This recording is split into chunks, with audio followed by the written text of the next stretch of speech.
जळगाव जिल्ह्यातील सर्वात मोठे असलेल्या हतनूर धरणावर दरवर्षीप्रमाणे यावर्षी पंतप्रधान नरेंद्र मोदी यांच्या हर घर तिरंगा या अभियानाच्या अंतर्गत लेझर शोद्वारे तिरंगा ध्वजाच्या थीमची आकर्षक रोषणाई करण्यात आलेली आहे।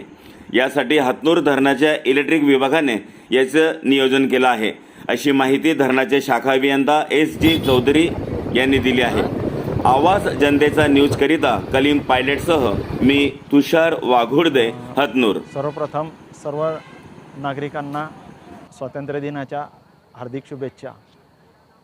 माननीय पंतप्रधान नरेंद्र मोदी साहेब यांच्या आदेशानुसार तसेच महाराष्ट्र शासनाच्या जलसंपदा विभागानुसार यांनी दिलेल्या सूचनांनुसार हर घर तिरंगा या योजनेअंतर्गत हतनूर धरणावरती तिरंगाच्या थीमवरती लाईट बसवण्यात आलेले आहे।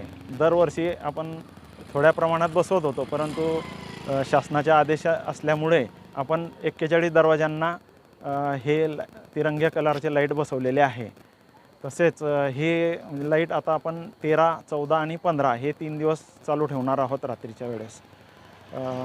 तरी सर्व परिसरातील नागरिकांना मी या क्षणाचा आनंद घेण्याचे आवाहन करतो आणि पुन्हा एकदा स्वातंत्र्य दिनाच्या सगळ्यांना शुभेच्छा देतो। मी SG चौधरी, उपविभागीय अधिकारी, पाटबंधारे उपविभाग, सावदा।